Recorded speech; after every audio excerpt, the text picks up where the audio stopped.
వైకాపా చేపట్టిన యువత పోరు నేతి బీరకాయ చందమేనని టీడీపీ నగర అధ్యక్షులు మాదారపు వెంకటేష్, టీఎన్ఎస్ఎఫ్ నియోజకవర్గ అధ్యక్షులు రెడ్డి గిరిజాశంకర్ విమర్శించారు.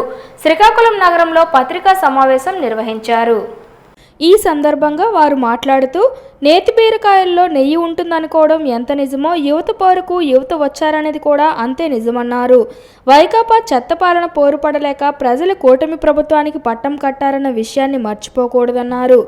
గత ప్రభుత్వ హయాంలో వేల కోట్ల రూపాయల ఫీజు బకాయి పెట్టి ఇప్పుడు వైకాపా యువత పోరు అని చెబితే నమ్మే స్థితిలో యువత లేరన్నారు.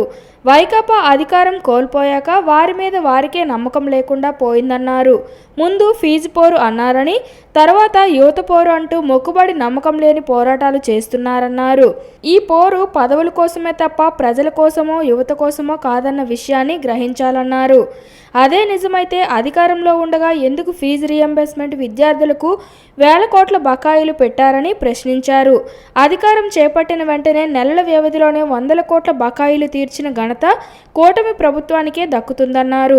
కరెంటు ఛార్జీలు 9 సార్లు పెంచిన వైకాపా దుర్మార్గపు పాలన చేసి ఇప్పుడు దొంగ ధర్నాలు చేస్తూ రోడ్డెక్కుతుందన్నారు. అన్ని వర్గాలను ఆదుకొని అండగా నిలిచింది కూటమి ప్రభుత్వమేనన్నారు. గత వైకాపా ప్రభుత్వంలో అన్ని వర్గాల ప్రజలకు షాకులు కొట్టి వారు మాత్రం షోకులు విలాసాలతో ఆకాశంలో విహరిస్తూ ప్యాలెస్ల్లో ఉండేవారన్నారు.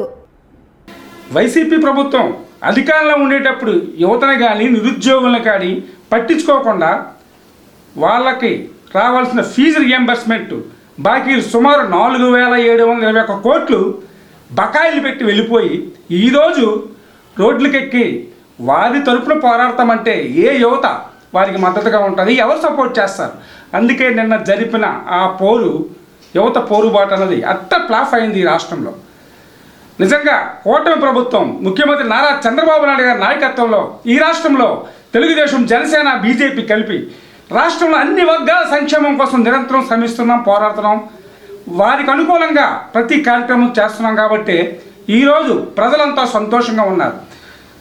రాష్ట్ర విద్యాశాఖ మంత్రిగా నారా లోకేష్ బాబు గారు యువగళం పాదయాత్రలో అన్ని వర్గాల సమస్యలు ఎలాగైతే చూశారో ఒక్కొక్కటిగా రాష్ట్ర ఆర్థిక పరిస్థితి దృష్టిలో పెట్టుకొని ఒక్కొక్కటిగా అన్నీ నెరవేరుస్తున్నాం.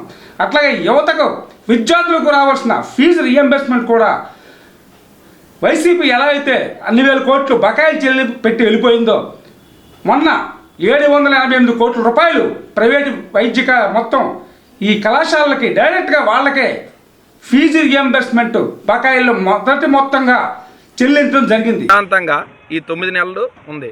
నువ్వు ఈ ఉద్యమాల పేరు పెట్టి రాష్ట్రం మొత్తం కూడా సర్వనాశనం చేస్తున్నావు. అంటే రాష్ట్రానికి పెట్టుబడులు రానివ్వకుండా, ఇండస్ట్రీస్ రానివ్వకుండా నువ్వు రాష్ట్రం మొత్తాన్ని నాశనం చేసి మొత్తం అస్తవ్యస్తం చేయడానికి నీ ప్లాన్. నువ్వు సైకో నా కొడుకువి. నువ్వు ఆ బాబాయికి చంపేసి దండేసినంత ఈజీగా ఉద్యమాలు చేయడం అంటే అంత ఈజీ అనుకుంటున్నావా? ఉద్యమాలు చేయడం అంటే అంత 5 సంవత్సరాలు మేము ఉద్యమాలు చేశాం కాబట్టి ఈరోజు నీకు 11 సీట్లతో పరిమితం అయ్యావు. ఇలాగే నువ్వు చేస్తే ఆ 11 కాస్త 1 సీటుకి పరిమితం అవుతావో కూడా రానున్న రోజుల్లో గుర్తుంచుకో జగన్మోహన్ రెడ్డి. నువ్వు యువతకి ఏం చేసావు? గత 5 సంవత్సరాల్లో నువ్వు యువతకి ఏం చెప్పావు? నువ్వు మాయ మాటలు ఏం చెప్పావు? నువ్వు ప్రతి నెల జనవరి 1వ నెలలో రాగానే డిఎస్సి నోటిఫికేషన్ అన్నావు. నీ 5 సంవత్సరాలు ఎప్పుడు నోటిఫికేషన్ రిలీజ్ చేసావా? కనీసం 5 సంవత్సరాలు ఒక్క నోటిఫికేషన్ రిలీజ్ చేసావా?